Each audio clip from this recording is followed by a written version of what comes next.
Pardon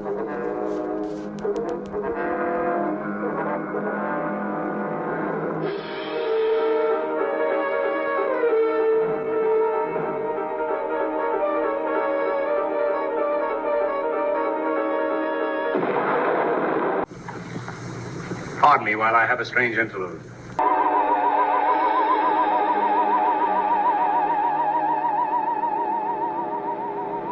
There is nothing else. Life is an obscure hobo bumming a ride on the omnibus of art. Along the misty corridors of time, and in those corridors I see figures, strange figures.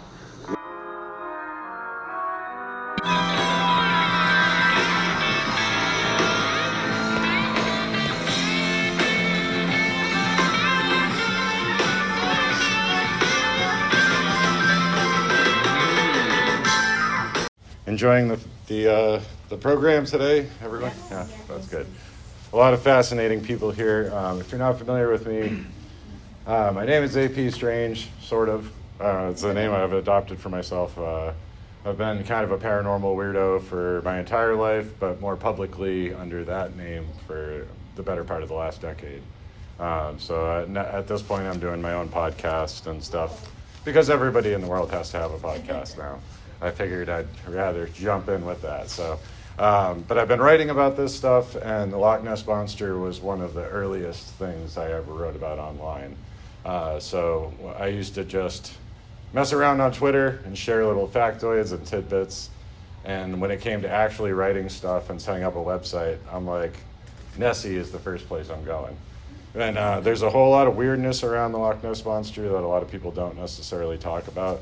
And that's the kind of thing, or they do talk about it, but they talk about it in what I think is the wrong way. So that's kind of where we're coming from today, is the misunderstood magic of the Monster of Ness.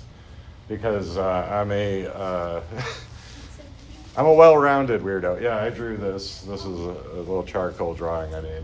What you see here is a magic square. This is something used in occultism for various ritual purposes. The thing is that I like ghosts. A lot of this stuff's been about ghosts. I grew up with ghosts. I hung out with them. Had lots of paranormal poltergeist activity. But I've also always been into like magic. But I've also always been into art and music and religion. I've delved into all kinds of religious stuff.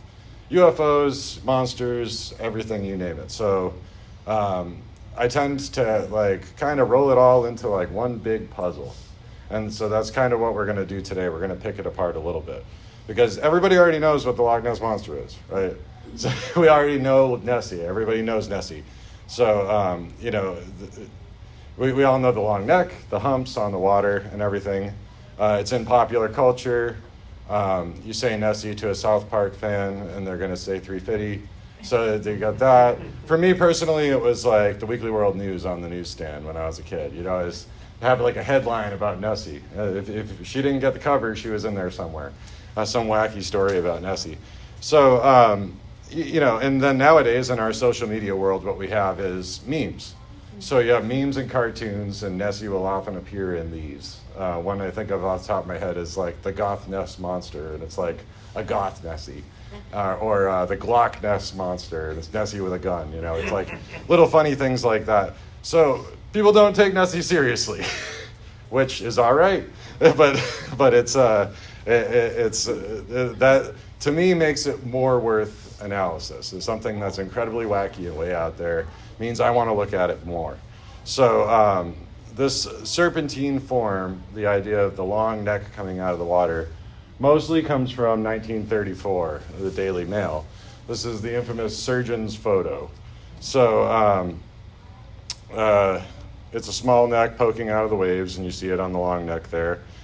The hidden body is usually thought to be that of like a plesiosaur. People will just imagine that below here, bigger body, 4 flippers, and a tail.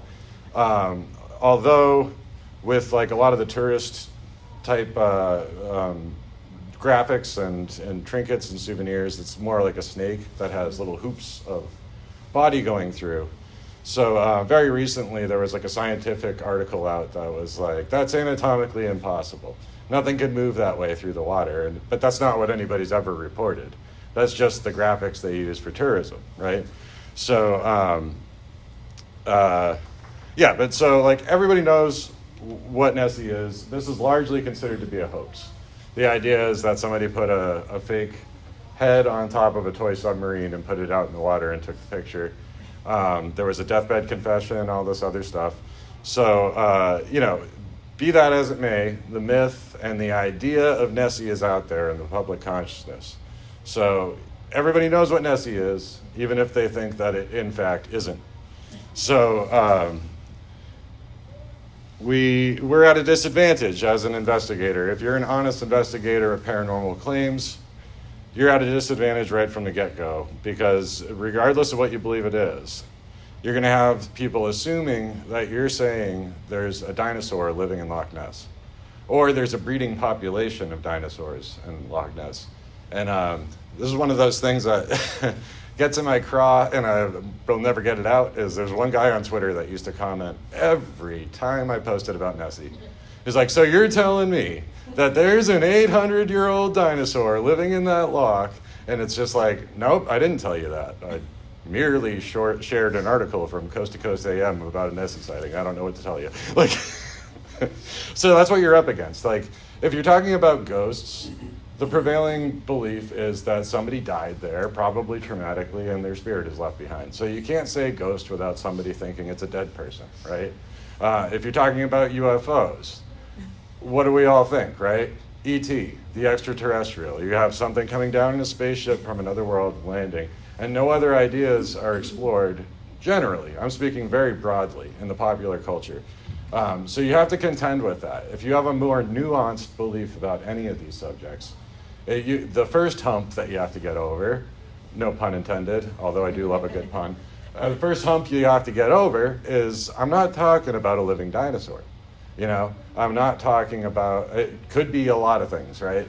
I just love Nessie. So, you know, you almost want to be like, leave me alone, but you also want to be like, hear me out, right? So,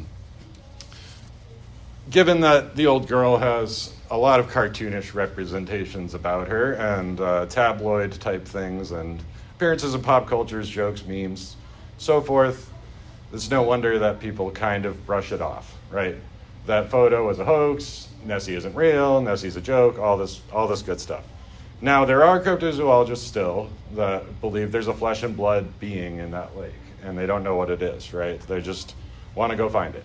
So, and more power to them, because I really do think that there's room in this wide field of the paranormal and the weird for all different kinds of viewpoints, and they're all adequately worthy of respect, I think. They can all be explored, unless you're just kind of shooting down the other guy and assuming what they think.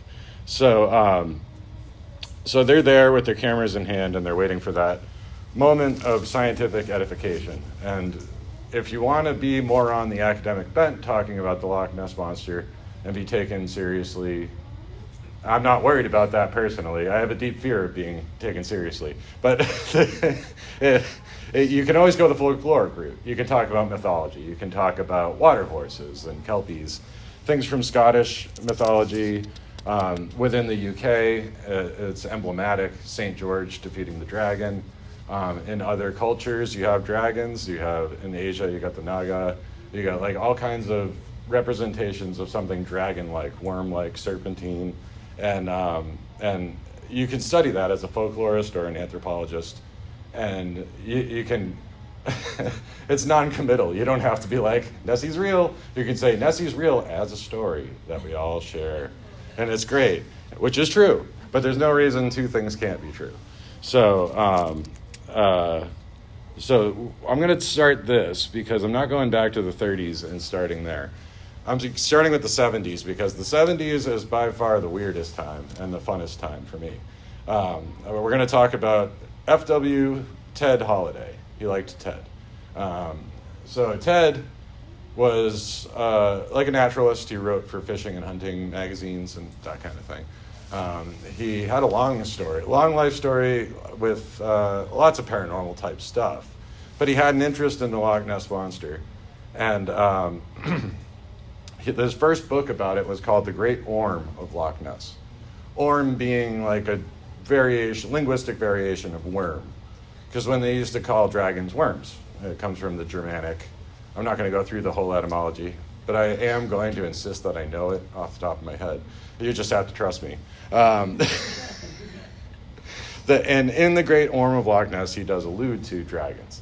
He wants to talk about how throughout history people have seen dragons. We know what dragons are, just like we know what Nessie is. It's in all of our heraldry, tapestries, paintings. But his idea was the Loch Ness Monster may be some form of Telemonstrum gregarium, which is a large mollusk, basically. It's a slug. It's a giant slug. The only ones we have in the fossil record are not giant. They're very tiny. And we only have the imprint that they left in the sediment, which formed around it. So being that they have no bones, they're invertebrates, they're veriform invertebrates. If you had a giant one in the loch and it died, that would probably break apart. It would never leave a fossil record, and we wouldn't see him wash up on the shore. So it's pretty good as a biological theory goes. But he got kind of fascinated with this idea of the myth. So his second book comes around, and that's called The Dragon and the Disc. The Dragon and the Disc talks about the more supernatural elements around the Loch Ness Monster, but also UFOs. And he tries to point to a lot of things in ancient cultures that are circular, saying it represents flying saucers, and anything with dragons kind of represents monsters not unlike Nessie, which may or may not have a material reality. Because at this point now, he's looking at Irish lake monsters. And these Irish lakes are not like Loch Ness. Loch Ness can be up to 750 feet deep. It's a deep loch. And in Ireland, they don't have that. So how could you have a giant monster in a shallow lake? Where would it hide, you know? So he's going through all these folkloric things, and he starts to explore these more metaphysical explanations for Nessie, which brings him even further out and further off the reservation, as it were. He talks about ley lines, he talks about all kinds of other things, and he kind of develops this unified theory of the paranormal, which he refers to as the Goblin Universe. And this is from the cover of the Goblin Universe, which is one of the coolest pictures of Nessie I've ever seen. I love that one. His whole idea there is that there's kind of like another reality that's kind of tangential to ours, sometimes overlaps with ours, and things can kind of come through from the Goblin Universe. As books go, it's not the best. It has its problems, and part of the reason for that is because he never finished writing it, and he didn't intend to release it. He had his own weird encounters, like I had said, with UFOs and with the exorcism of Loch Ness, which we're going to get into, and with ghosts, all kinds of things, and with the Men in Black. He had a Man in Black experience where the guy was standing by a tree, and he walked by, and he thought that the guy was really weird looking. He was wearing like what looked like plastic black clothes and like goggles and a helmet, and then when he walked by, and then he turned around and he's like, I'm going to pretend to fall down and land on the guy so I can make sure he's really there. But when he turned around, the guy was gone, and there was nowhere else to go. So it's like one of those spooky things. And then a couple of years later, he had a heart attack in that very same spot and fell down. So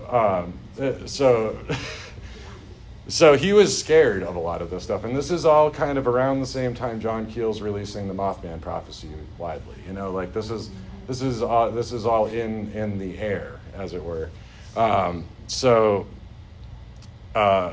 Right when he was kind of finishing up the book, there was a very famous photo that got taken and released.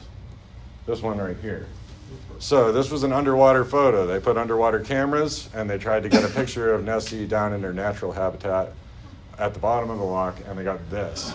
This isn't the best copy of the photo. I tried to enhance it a little bit, but this is in a lot of those old Fortean books. And you got like the diamond shape right here, the fin there. It was so convincing to naturalist Sir Peter Scott that he gave Nessie a Latin name based on this photo, Nessiterus rhombopteryx, which means the nest dweller with the diamond-shaped fin. This caused Holliday to look at the photo and Sir Peter Scott's analysis and say, well, I'm kind of a dummy for thinking this was all metaphysical, because clearly it can be caught on film, and it's a real animal now, so I'm out. And he didn't want to publish Goblin Universe. He eventually passed away. The writer Colin Wilson had already read drafts of it and pushed his widow to help, to publish it, and they eventually did publish it. So this book is actually fairly rare. It's part of the Sci-Tech series from Llewellyn Books, which was a very short run that they did that. And I think it's back in print now, because as of a few years ago, I had to pay $123 for this book, because it's that rare. And I had to do some magic of my own to conjure the funds for that. Now you can find it a little cheaper. I don't know if somebody else is reprinting it. I don't know what's going on with that. But yeah, so that becomes a problem for Holiday. And the book itself is like 42 pages of Colin Wilson talking about the book, and then about an equal amount of Holiday's writings. So you have this whole arc with Holiday's career. You start off very material with a very rational, plausible explanation, and then you kind of go out into the mythological, and you get into those deep waters of get it bordering on the edge of reality, and then you go way out there with the Goblin Universe. You're like the Matrix here. And then back again. It comes full circle at the end of it. So we can assume that maybe after Holiday died, he got the answers he was looking for. But we're all still here, left to wonder about it. So with Ted's journey in mind, I wanted to bring this up. Just heard a conspiracy theory that the Loch Ness Monster is actually the ghost of an ancient dinosaur. And since it affects nothing and nobody, I've decided to believe it as a treat for me. So writer Kevin Vibert here, Vibert, I'm not really sure how it's pronounced. He put this out, and it's obviously a joke. I think it's pretty funny. I don't think that's a conspiracy theory. I have minor quibbles about that wording, but I don't know what the conspiracy is. But the idea that Nessie is a ghost, or at least not material, isn't a new idea, really. But this guy just heard it, and he wants to believe it because it's fun to believe. And so it's meant as a joke, right? But sometimes jokes have this way of circumventing logic and arriving at something profound. So that's why my own personal practice of hilarious magic is so efficacious, whether you believe it or not. And if you don't believe it, it's all the better for me. So let's see. So the first time that you get this idea of Nessie being a spirit of some kind, you'll see this in every newspaper report about Nessie. St. Columba in 585 CE. He was a monk and later sainted for going into Scotland and as a missionary, right? So there's a legend about St. Columba that there was a monster terrorizing people in Loch Ness. And there was a river Ness kind of where it meets the loch. And he got one of his monks to swim out into the water as bait. I don't know if the guy knew he was going to be human bait, but he went out there, and the beast comes out, and you see St. Columba raising the cross.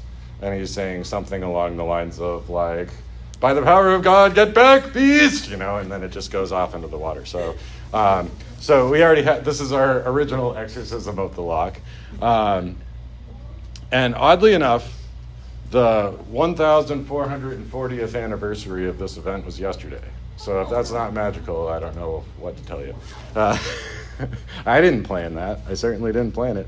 So, but these are the kind of wonders and synchronicities that happen when you're talking about monsters. So we want to get back into etymology again. Monster is derived from the word monstrum, which is it means a divine warning, an omen, misfortune, or portent. So monstrum has a couple different meanings, obviously, but that's kind of its origin, is with portents of evil. It's with warnings of misfortune that are going to happen. And so the name Loch Ness Monster. Most cryptids don't even have monster applied to it. We don't say like the Bigfoot monster. We just say Bigfoot. So like with Nessie, it's the Loch Ness Monster. It's right there in the name, that it's something mystical and something weird. So keeping a sense of humor about this is important, though, because it helps protect you from some of this evil. We'll get into that. There's a poetic grace in this tweet that he might decide to believe it as a treat, and it's something that a lot of us could benefit from. This is sort of like what Robert Anton Wilson calls guerrilla ontology, or reality tunnels, is adopting a worldview temporarily but wholeheartedly, and then being free to abandon it later. That way you're not pigeonholed and stuck in your beliefs. So there's a direct through line from Holiday and all of this stuff to Britain's best-known Satanist, Aleister Crowley. So this is the legend here, that Crowley bought a gigantic house on Loch Ness and did a bunch of magic and opened a portal to another world where the Loch Ness Monster came through. Now, this is a theory. This is something that gets repeated often. What I have here, I had to bring my notes. He bought the house in 1899, and so that's a good almost 40 years before we're really in Nessie fever on the loch. So what Holiday wrote was that Crowley came into contact with the ideas of Dr. John Dee while at Boleskine, and according to him, the Abramelin ritual. And then he says that the narrative suggests that at Boleskine House, Crowley summoned kings and dukes of hell, but abandoned the ritual recklessly, leaving the infernal spirits to roam. So this culminated in the misfortunes that eventually bankrupted the guy, Crowley, and caused him to sell the property. But we have belief rearing its head here because the way Holiday frames this, first of all, he's calling Crowley a Satanist. It's not really accurate, but Holiday himself was a Catholic. So if he's reading about the conjuration of demons, it's like, well, obviously, if you're calling up kings and dukes of hell, what else are we going to call that, right? So I mean, this whole story, it's like you can find whole YouTube videos about the Abramelin ritual and Crowley just wandering off and leaving these demons to roam the Scottish countrysides. Podcasts talk about this. There's TikTok videos, books, magazines. TV does versions of this, but I don't know that this is the first time this ever came up. I don't know if Holiday was the first to make this connection, but it's the earliest one that I know of, right? So he gets a lot of things wrong, right, in this thing, and part of the reason is because he relied on a biography called The Great Beast, The Life and Magic of Aleister Crowley, written by John Simons. So John Simons actually knew Crowley in real life, wasn't as much of an occultist as Crowley was, and didn't care for the man, obviously, because he wasn't too flattering in his biography of it, so much so that Crowley's former secretary, Israel Regardie, had to write his own book to correct the wrongs. And Regardie had his own falling out with Crowley. There was really no love lost at that point, but he did feel that the book was inaccurate and unfair, so he wrote his own book called The Eye and the Triangle. In the process, he's applying his ideas of Wilhelm Reich and psychoanalysis to discover the real Crowley. So he's you see his beliefs as a lens on top of Crowley. So in a lot of ways, Crowley and Nessie have a lot in common because they're both beasts, the great beast, Aleister Crowley, and the beast of Loch Ness. And there's a lot of stories that are told and a lot of different narratives, and it all has to do with the perception of the viewer and the beliefs they brought to it, their a priori assumptions that they bring in. So let's see. So Crowley was a fan of John Dee, as were a lot of the people at the Golden Dawn, but the Elizabethan spymaster and alchemist didn't really have anything to do with the Book of Abramelin. So Crowley didn't get the Book of Abramelin while at Boleskine House. He already knew about it. He bought the house actually because it was a perfect place to do the Abramelin working. He needed a secluded place, and he needed an area that had a door that faced north for the ritual, and he needed room to do it, right? So he bought the house for twice its asking price, which there was no asking price because place wasn't for sale. He just showed up and said, I want to buy it, and then just kept offering them more money until they gave in. He was only 23 at the time. He's a young guy, but he already had accomplishments as a poet and a mountaineer. Through his mountaineering is how he got involved with the Golden Dawn. He met the other mountaineers he was with that kind of connected him. And so then, let's see. So he's young and impetuous and a seeker after truth. But and he made some friends and he made some enemies in the Golden Dawn. And he was more loyal to S.L. McGregor Mathers, who was one of the founders. And Mathers is the one that found the Book of Abramelin, or the Sacred Magic of Abramelin the Mage, in Paris, in Bibliothèque de l'Arsenal. He transcribed it to English for the first time. So, and then, so the idea kind of is that Crowley didn't do it right. There's also been the ideas that Mathers didn't do a very good translation. Mathers actually did an excellent translation of the French transcript, which itself was transcribed from an old German book, which had some errors in that translation. So Mathers did a good job, but he was working with a faulty translation already. So we'll trace the history of the Abramelin book back down to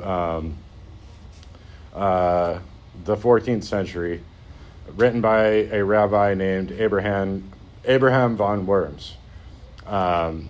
There's been a more recent release from Ibis Press that has all the different versions that we have access to, kind of put, aggregated and put into like one working translation, written in readable language for today's English. So it's actually really cool.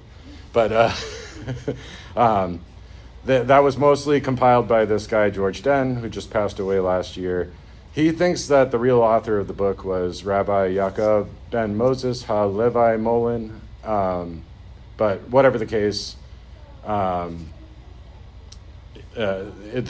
it is it's like a rabbi talking to his son, right? And there was a rabbi that was working for the aristocratic powers that were at the time, doing magical stuff, astrology and all kinds of magic, and made a living doing that. Of course, this was not a great time to be Jewish in Europe, but this place in Germany was one of the few places you really could make a living doing that. So it's worth noting here with my slide that Worms, the town of Worms, is named after a dragon. It's just basically the word Worm means dragon in German of the time. So it's kind of interesting that we have this little connection there. So the Book of Abramelin, much like Crowley and Nessie, has its own weird reputation with a whole lot of stories told about it and a whole lot of superstition around it that may or may not be accurate. If you choose to read it, what you get mostly is practical advice from a rabbi to his son. And it's not clear that he knows who his son is as a grown man. Like maybe he moved away and he's going to come back. But this is all just like how to be a good man from a rabbi to his son. It's couched in mystical language. It does have a lot of, the first book is like a whole lot of, what to look out for when you're learning magic. But most of it is just like, be a dude. Just be a good dude, I feel like that's the way it is. It's like this scary book. Like, oh, don't touch the Book of Abramelin. That's scary. And I'm looking at it and it's like, be nice to people. And I'm like, okay. I don't know why this book is so scary. But the purpose of the ritual itself is to attain knowledge and conversation with the guardian angel. So it's like divine union, basically. The holy guardian angel is thought of, the way I read it, having a background in like Buddhism and Eastern philosophy and Vedanta, is kind of like the idea of the Atman, And then I was happy to see that Rigardi kind of agreed with this, and then even Crowley says as much in his book. But the idea is that it's a spiritual force outside of yourself that contains yourself, but is a direct channel to the divine. But you can't really have a direct communion with the divine and still be a material person with a sane mind. You need some kind of intermediary. So it's like a buffer zone, basically. And you're allowed to kind of define the terms of your conversation with the guardian angel, who's going to direct you on how to do stuff. So if you're trying to get a hold of an angel, it doesn't sound particularly satanic to me, but what do I know? It takes a long time to do this ritual, and really it takes about 18 months. You'll hear a lot of people say it's 6, but there's a lot of preparation that gets involved in it, and a lot of it is based on purification. You're purifying it, but you're defining the terms from the outset of how you want to approach this working, and really the main goal is to attain that conversation, which you're going to have this angelic essence that's going to guide you on how to proceed with the ritual, right? So with that in mind, he wouldn't have really had time to get started because he left before you could have even started really doing the work. It requires a lot of fasting, abstaining from sex, stimulants, all that kind of stuff, being nice to people. Some of it's just like you got to stay away from women entirely so that you're not tempted. And this is directed specifically at men because that's the way magic was at the time. They assume a man's doing it. So this is around the time the Golden Dawn basically broke in half. And you had the people that hated Crowley, and you had some of the people that liked him. He wasn't the main reason. It's a really, really complicated story full of fascinating characters that I do not have time to get into right now. But Crowley felt some manner of allegiance to Mathers, and he had to go to Paris to help him out. So he abandoned this ritual before he could have even really got started. Unless he was really jumping the gun and jumping to the back of the book, which he might have done, I don't know. He's not getting to the point of invoking kings and dukes of hell. So what ended up happening instead was when he went to Mathers, he also ended up marrying this girl, Rose Kelly, who was the sister of a friend of his. I guess she was in a bad spot. Marrying her helped her out. They ended up going to Egypt, and that's where the Book of the Law was channeled. I think mostly by Rose, but that's where you end up with the Book of the Law. And then eventually he takes off for China, and he doesn't come back until way after. And at that point, he had a small child and lost the small child in the China trip. She died, and then he comes back, and he's a totally different guy when he returns to Boleskine House. So, and keep in mind, he's 23 years old. So, this is my, I don't know what number I'm on. These are my pieces of Boleskine House. Right here you have slate from the roof of Boleskine after it burned down. These are a jar of ashes. So I'm coming to this stuff, but you'll notice that as I was writing this, I decided to take this picture for the slide, and this jar of ashes has water droplets inside of it. So I don't know what that's all about. It's I activated the Boleskine House ashes, I guess, by doing this, finally doing this talk. So, so while he's going through China, though, this is what Rigardi is saying. He was on the back of a donkey or a pony. It's talked about like he walked through China, but really he's on an animal. He didn't walk the whole time.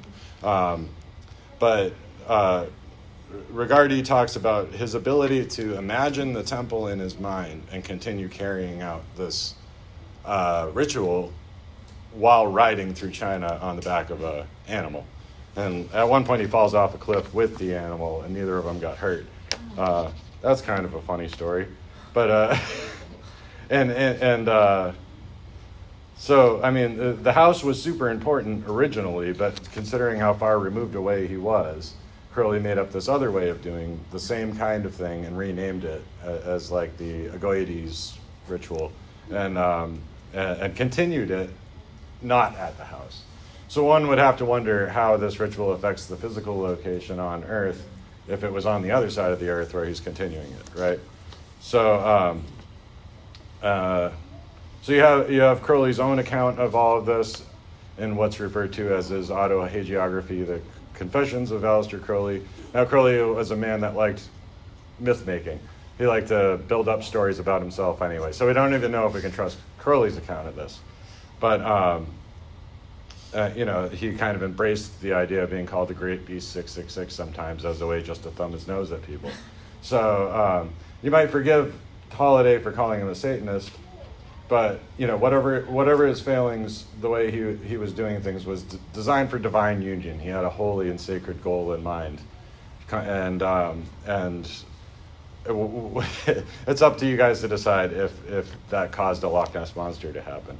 But for Boleskine House, it has its own legends, both before and after he owned it.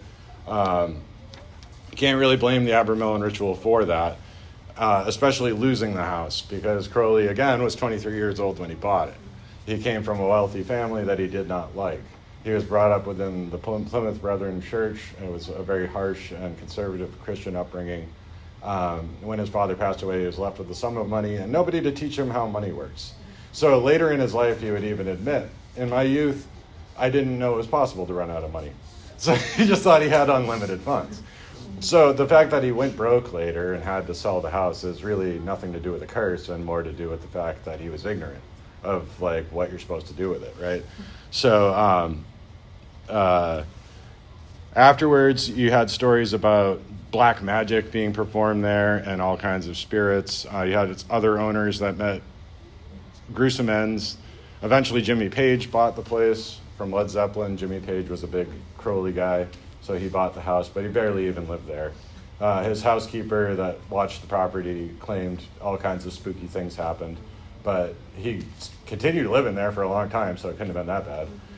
Eventually, the place burned down, so they started building it back up, and then it burned down again. And that's why I was able to buy some ashes and slate rock from the roof, because that money went into restoring it. So it's almost done being built and ready to burn down again. So, So you went over to Loch Ness to see this house? I did not. Yeah. So how did you? There was a fundraiser online. So you bought it from this online fundraiser? I bought it from the Boleskine House Foundation, who's currently putting the finishing touches on the old You manor never house. went over there to the Loch? I didn't go to the lock itself. No. Oh. Yeah. I rarely ever leave New England. You're seeing a rare AP Strange sighting outside of New England. Really? So yeah, I'm always. We're lucky, huh? What's that? We're lucky to have you. Yeah, well, I appreciate that. I sure hope so. You say you were in New England, but you're not very far from it anyway. So. Yeah, I didn't go that far. It's not like I went to Scotland or Like an anything. orbiting moon or something. But I was happy to buy I was happy to buy this stuff because I did want to see the house rebuilt. And then someday when it's done, I'd like to go, you know. And it's mostly done now. I mean, they've done a lot of work, so. Before it burns down again. It's like that old Monty Python bit where it was like, the strongest castle in these isles. All the other kings thought it was daft to build a castle here because it sank into the swamp. So I built the second one, and that sank into the swamp. Yeah. Not going to do too much Python. Yeah, maybe later. If I run short of time, I'll be doing some parrot shop or cheese shop. Because I'm going through this, I think I'm doing good on time, but I got a lot to get through. So you had this whole narrative of black magic. Now, George Den, again, the guy that passed away this past year, and did this translation of the Abermillon ritual, and basically was obsessed with it. He traveled all over the world just to collect old manuscripts and check out locations that are mentioned in the book. I think he was pretty eloquent in describing how this goes, the misunderstanding around it, because he's worked with the text directly and worked with people who have all kinds of opinions about it.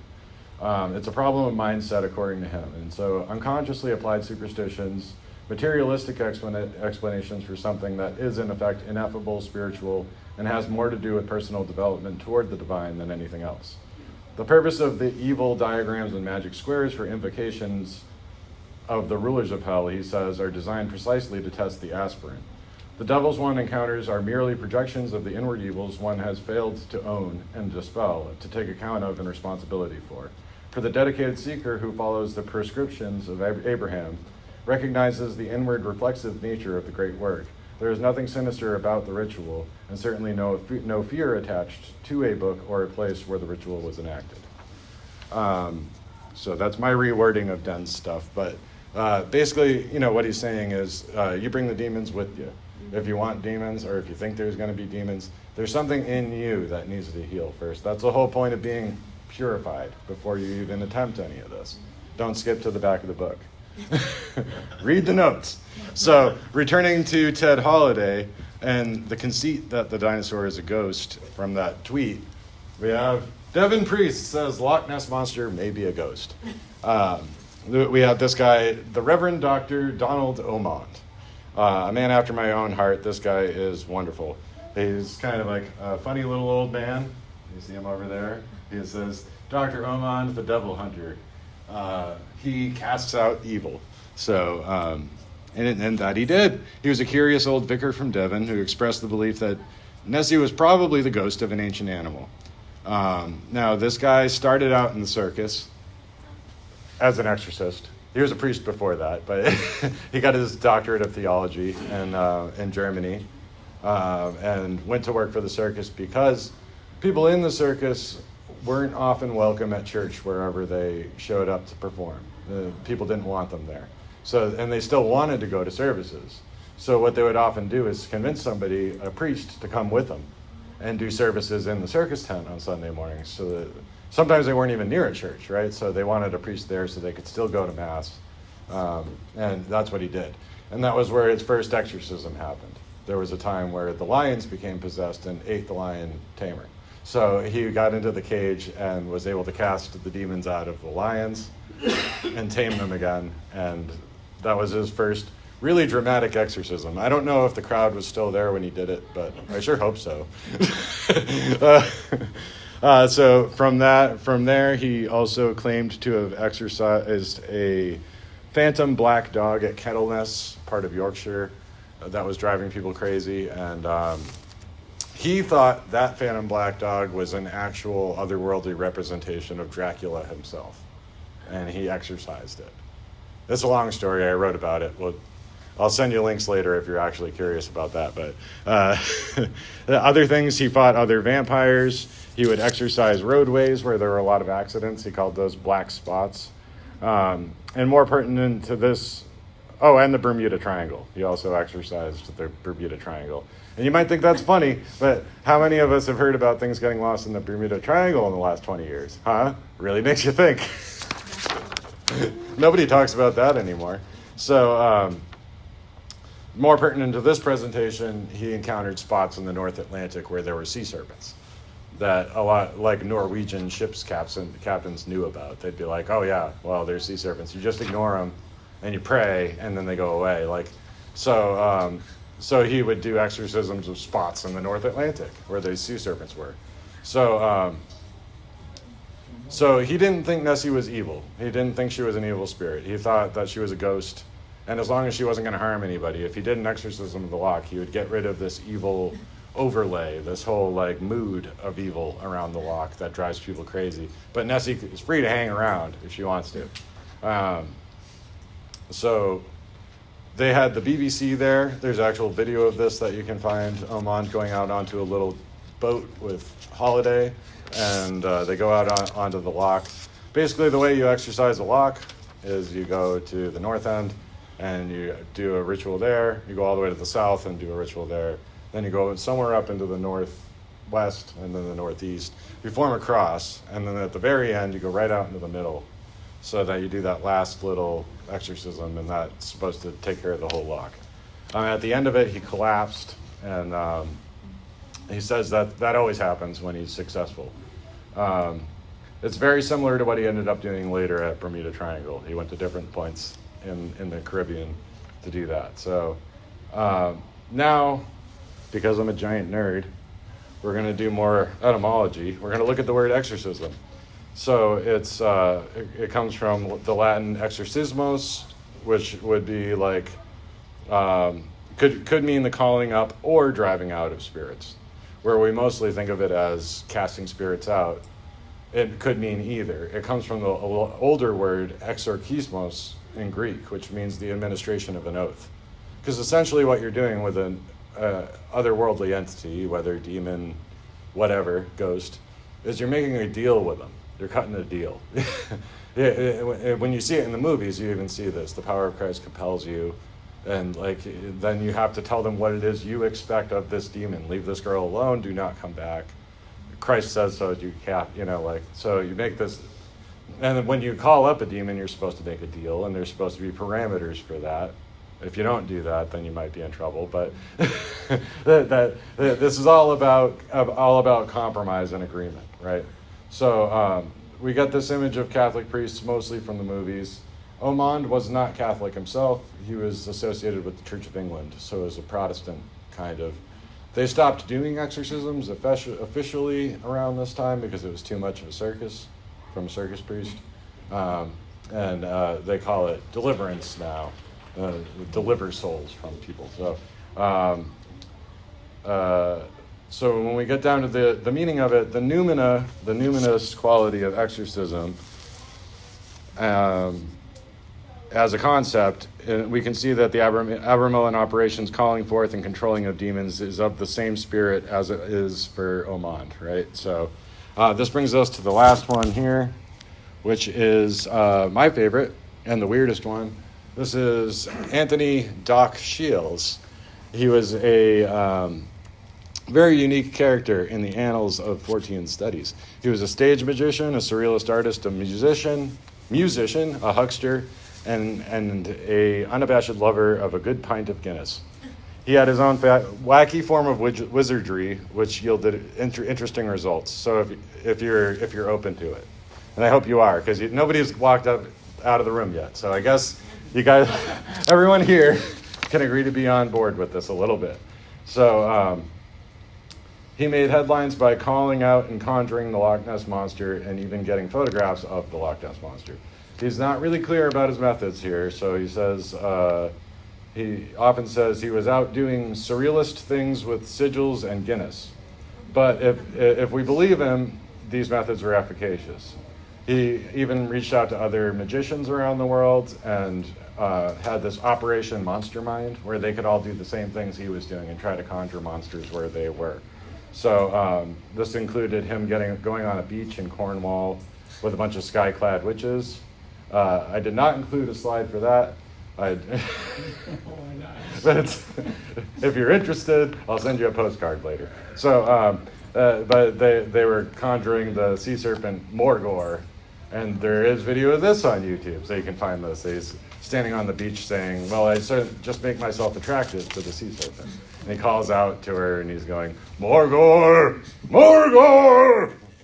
So the side effect of this was he conjured a Mothman-esque entity called the Owl Man of Cornwall. So Shiels also died last year. He died in July of last year. And right after he died, I went up to Maine and accidentally found myself in a town called Cornwall, near a town called Falmouth, near a bay that also had its own sea serpent at one point.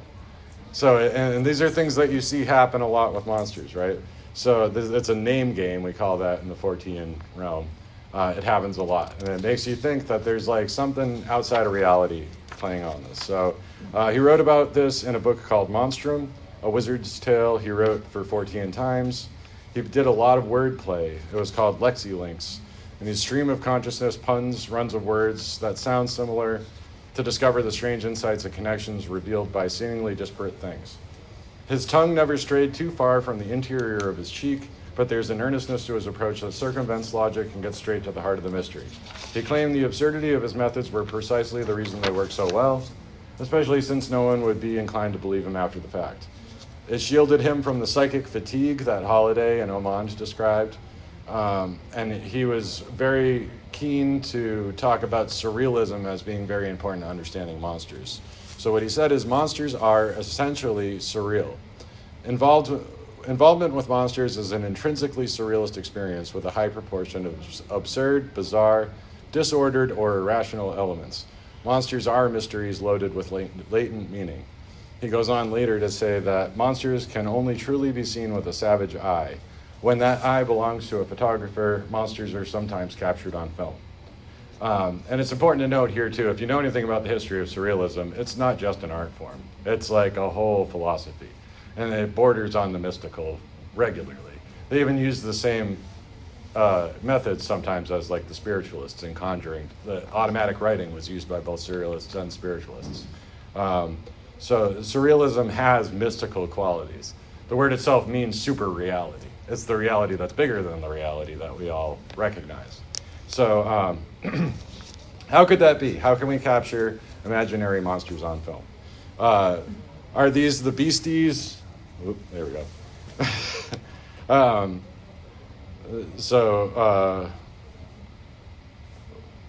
Are these beasties objectively real in the way that cryptozoologists would want? Are they fictions, folklore, or products of enterprising hoaxsters? I'm hoping that the presentation will show you a panoply of new answers in between. We can, over the years, people have adopted the ideas about things like tulpas and egregores, but those are very singular terms rooted in their own traditions that don't necessarily apply to everything. So, I'm getting the time? Okay. They have their own provenance and meaning, and if they are applied too broadly, they lose their meaning. So you might think about psychokinesis, projections, things like that. So there's a lot of different ways to think about it. But really, Nessie is a numinous beastie, an avatar for all mysteries writ large, mostly obscured by rippling waves of our preconceived notions. What lies beneath the extended neck or humps visible from our comfortable shore is anyone's guess. But such guesses often reveal more about the guesser than they do the beastie. Nessie exists somewhere between the setup and punchline of the joke, the surface of the water and the air above, or the watery depths. Well, much of what we claim to know about the Loch Ness Monster can be fairly proven as made up, but just because it's made up doesn't mean it isn't real. So this gets into a little anecdote that Crowley told that sounds like a joke. Basically, he says the key to practical magic is contained in this little vignette. A man's on a train. He has a box with holes in it, the kind that you would use if you're carrying a live animal somewhere. Somebody asks him about it, and he said it's for my brother because he's a terrible alcoholic, and he imagines snakes are harassing him all the time, so I'm bringing him a mongoose. The other guy says, but those are imaginary snakes. And the man with the box says, that's as may be, this is an imaginary mongoose. So this shows you that Crowley had a sense of humor as well. But this humor is super important, and as is the super reality of surrealism, as is Kabbalistic ritual, like any which way that you want to use to get there, you'll get there. Do we need to conjure a giant mongoose to wrangle Nessie out of the loch? Maybe, but we don't have to go that far. So perhaps this is the real magic of it all, the exorcismos we undertake in negotiating what we're willing to include within the bounds of reality. The surface of the water becomes a mirror with which we can choose to scrutinize ourselves or scry out new omens. For we all know what the Loch Ness Monster is, and yet she's different for each of us. For her and for all mysteries, it's a worthwhile pursuit to believe in the seemingly absurd once in a while, just as a treat, and see what solutions arise. So that's the presentation.